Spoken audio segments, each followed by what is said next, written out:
At kaugnay po sa pag-aproba sa plenaryo na ibasura ang impeachment complaint laban kay Pangulong Bongbong Marcos at sa mga issue sa isinusulong na anti-dynasty bill sa Kamara, kausapin po natin si Senior Deputy Minority Leader at Caloocan 2nd District Representative Edgar Erice. Magandang umaga at welcome po sa Balitang Hali. Morning, Connie. Ano na ho ang susunod na mangyayari matapos nga hong ibasura ng plenaryo ito impeachment case laban kay Pangulong Bongbong Marcos? Po. Nag-uusap kami ng Makabayan Bloc kasi sa aking palagay, nag-violate yung Committee on Justice ng Section 5 Rule 3 ng Rules of Procedures of Impeachment ng House of Representatives. Malinaw kasi na yung basis dapat for sufficiency in substance, madali lang. The recital of facts, saka yung kaugnayan nito sa mga aligasyon sa isang impeachable offense na established naman yun. Pero ang ginawa nila, nagawa sila ng mini trial. Nag-impose sila ng mas mataas na standard. Hindi to authorized. Humihingi sila kagad ng patunay, authentication at personal culpability. Yun yung yugto na yon, dapat yon sa hearing ng Justice Committee. Pinatay nila pinatay na kagad nila, hindi nila binigyan ng pagkakataon yung Makabayan Bloc para mailabas nito yung mga ebidensya. Kaya nangyari nito, hindi naghahanap ng katotohanan, taliwas doon sa talagang purpose ng impeachment, yung accountability. Hindi na dumating sa pagkakataon. So, kayo ho ba ay dudulog sa Korte Suprema, sir? Pinag-uusapan namin dahil siyempre ang major party sa impeachment na ito ay yung mga nag-file. So, kailangan makausap na ko silang mabuti kung handa silang habulin itong grave abuse of discretion na ito na ginawa ng Committee on Justice. At syempre may mga nagtatanong, ano ba yung mga nailatag na mga ebidensya laban sa Pangulo? Marami dapat silang mailalatag. Pero hindi pa naman sa determination of sufficiency of substance, hindi pa yung panahon ng paglalatag. Pinatay na kagad doon. So hindi na ako paglatag. Yun yung naging problema nito. At hindi ito nakakatulong sa ating bansa. Hindi ito nakakatulong sa Pangulo dahil hindi natin nabibigyan ng pagkakataon na malaman yung katotohanan at hindi rin nabibigyan ng pagkakataon ang Pangulo na masagot niya yung napakaraming question tungkol dito sa national budget at yung pinakamalaking pangungurakot sa kaban ng bayan. Sir, para lang mas malinaw, kung sakali halimbawa talagang magkaroon ho ng desisyon ang Korte Suprema, paano makakaapekto naman ito? Magtutuloy ba yon or aantayin mo yung one-year bar rule?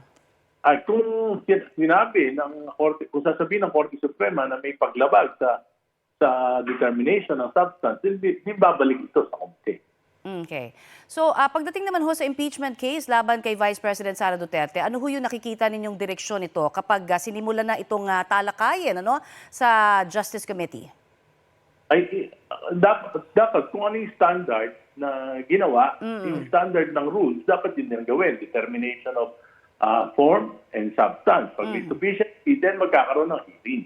Okay. At ako, pabor ako na dahil nabasa ko yung ilang mga provision, may substance talaga yung mga allegations kay Vice President. So, hindi ko sinasabing may kasalanan siya, pero dapat bigyan siya ng pagkakataon para masagot ito at bigyan yung mga nag-complaint ng pagkakataon para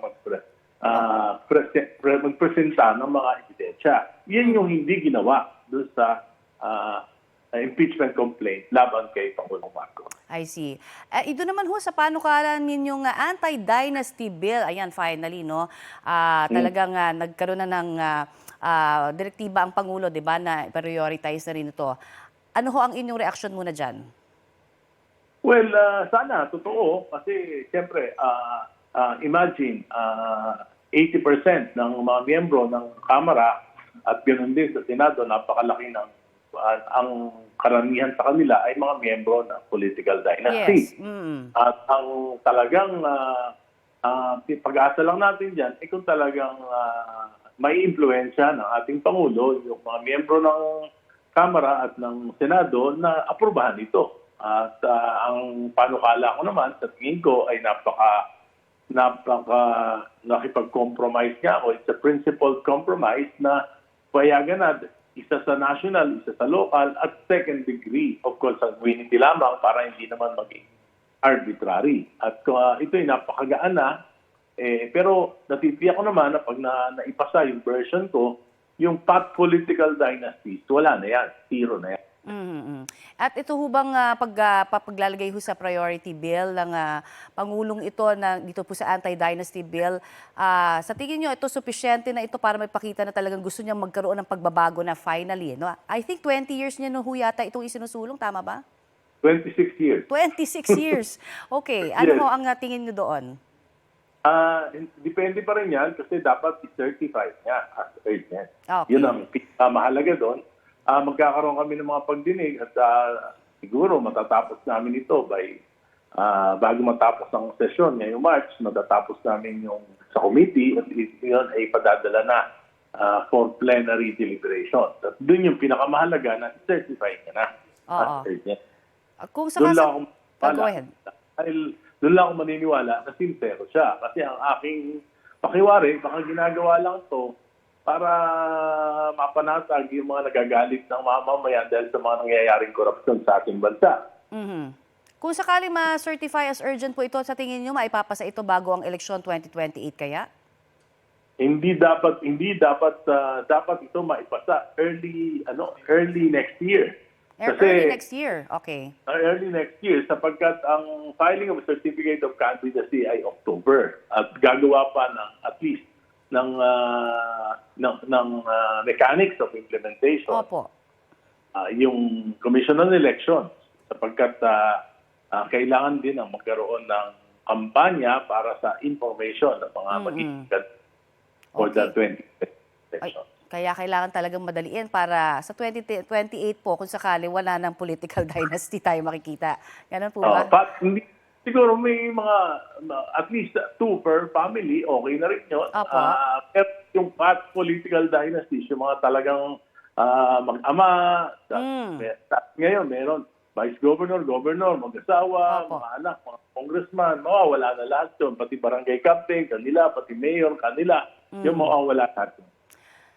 Yun na nga po ang aantay natin sa mga susunod pang mga pahayag. Ano. Marami pong salamat sa inyo pong oras na binahagi Salamat. sa amin.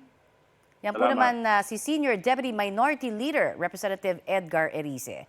Susubukan po naming hingan ng reaksyon ang House Justice Committee sa mga sinabi ni Congressman Erice.